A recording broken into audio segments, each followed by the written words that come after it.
जाली मेल के नाजरीन को मेरा सलाम पहुँचे तहे दिल से।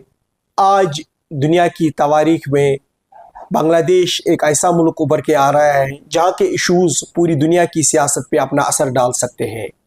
बांग्लादेश जो 1971 में पाकिस्तान से आज़ाद होकर एक आज़ाद ममलिकत बनी थी, अपनी इस लगभग 50 साल हिस्ट्री में यही दगदग करता रहा। कभी आर्मी डिक्टेटरशिप, कभी डेमोक्रेसी, कभी खालिदा जिया, कभी बेगम हसीना, कभी मुजीबुर रहमान, कभी आर्मी, कभी जनरल इरशाद। तो बांग्लादेश ने भी काफ़ी अप एंड डाउन देखे। अब हमने देखा कि शेख हसीना जो कि एक वक्त पे काफ़ी पॉपुलर लीडर थी बांग्लादेश की, उसको कुछ दिनों पहले हुकूमत स्टूडेंट प्रोटेस्ट के लेते हुए डूब गई उनकी हुकूमत।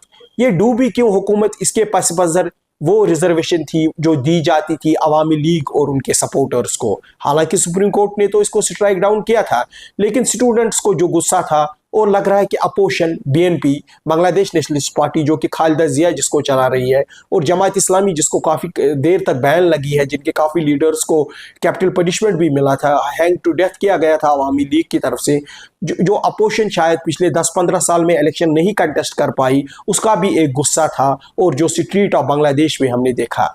लेकिन अब लम्हा फिक्रिया ये है कि जो बांग्लादेश में चाहे शेख हसीना की पार्टी हो या अपोजिशन हो, लोग कह रहे हैं कि इनको होश के नाखून लेने पड़ेंगे।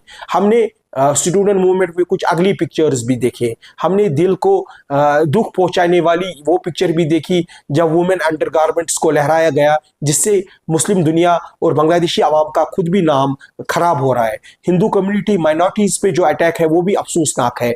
जो शेख हसीना के मुखालिफ स्टूडेंट्स हैं, लोग कह रहे हैं या मुस्लिम दुनिया के दानिश्वर कह रहे हैं कि उनके होश के नाखून चूने पड़ेंगे, वरना इस रेवोल्यूशन को दहशतगर्दी का नाम दिया जाएगा, इस रेवोल्यूशन को इंतशार का नाम और बर्बादी का नाम दिया जाएगा, और शायद लोग ये कहने लगेंगे कि शेख हसीना का ही दौर इससे अच्छा था।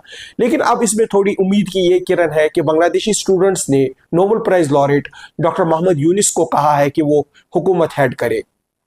अब इसमें यह पहलू है कि डॉक्टर मोहम्मद यूनिस तो हलफ उठाएंगे। उनको 84 साल तजुर्बा है। ग्रामीण बैंक जो कि दुनिया के सक्सेसफुल बैंक्स में है, वो उसके फाउंडर है। अमेरिका से उनकी काफ़ी अच्छी दोस्ती है। वो काफ़ी लिबरल फेस मुस्लिम दुनिया के तस्वुर किए जाते हैं, और उम्मीद ये की जाती है कि बांग्लादेश के रिश्ते जो हिंदुस्तान से है या दूसरे मुल्कों से है, वो उसको सुधारेंगे और वो एक्सट्रीमिस्ट फैक्शंस को बांग्लादेश में नहीं आने देंगे, ताकि बांग्लादेश और रीजन की तबाही से बचाया जा सके। तो मोहम्मद यूनिस पे काफ़ी प्रेशर रहेगा कि वो इन एक्सट्रीमिस्ट सेक्शंस को कैसे चेक करे, वो कैसे रेवोल्यूशन को ठीक तरीके से चले, वो कैसे बांग्लादेश को सीरिया होने से बचाए, वो कैसे बांग्लादेश में वापस स्टूडेंट्स का एतमाद लाए, वो कैसे बांग्लादेश की इकॉनमी और एम्प्लॉयमेंट को एड्रेस करे।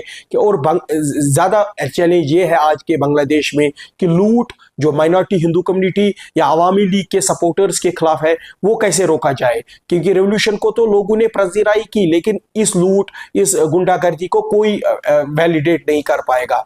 तो बांग्लादेश के ये हालात सेंसिटिव डगर पे है, जहाँ पे राउडी एलिमेंट्स को चेक करने की ज़रूरत है, वो किसी भी पार्टी से ताल्लुक़ रखते हो। और डॉक्टर मोहम्मद यूनिस जो कि नोबेल प्राइज़ लाए हैं, ग्रामीण बैंक दिया है, उन्होंने ग्रास रूट पर क्रेडिट स्ट्रक्चर बांग्लादेश को पहुँचाया, उनके लिए ये चैलेंज रहेगा। आइंदा महीने बांग्लादेश की हिस्ट्री के लिए मेक और ब्रेक पॉइंट है, क्योंकि आजकल सोशल मीडिया का ज़माना है, इंटरनेशनल मीडिया का ज़माना है। अगर बांग्लादेश अपने आप को उभर पाया तो वो एक बड़ा लिबरल प्रोग्रेसिव डेमोक्रेसी बनाएगा, और खुदा न खास्ता अगर ये लूट और खसूट वो नहीं रोक पाए तो बांग्लादेश एक फेल्ड नेशन की तरह उभरेगा। तो ये आइंदा के दिन काफ़ी एक्साइटिंग है। बांग्लादेश और ये पूरे रीजन पे अपना एक इम्पैक्ट डाल सकते हैं, क्योंकि बांग्लादेश में हिंदू कम्युनिटी भी बड़ी तादाद में रहती है, बुद्धिस्ट्स भी अपर हिल्स में रहते हैं, क्रिश्चियंस भी एक मल्टीकल्चरल नेशन है। तो इसके हालात का असर रहेगा। लोग और पॉलिटिकल पॉलिसी यही एम करती है कि डॉक्टर मोहम्मद यूनिस और स्टूडेंट्स मूवमेंट ये इंश्योर करेगी कि बांग्लादेश प्रोग्रेस, पीस और प्रॉस्पेरिटी की जाए और वायलेंस और लूट के रास्ते को तर्क करे। वस्सलाम।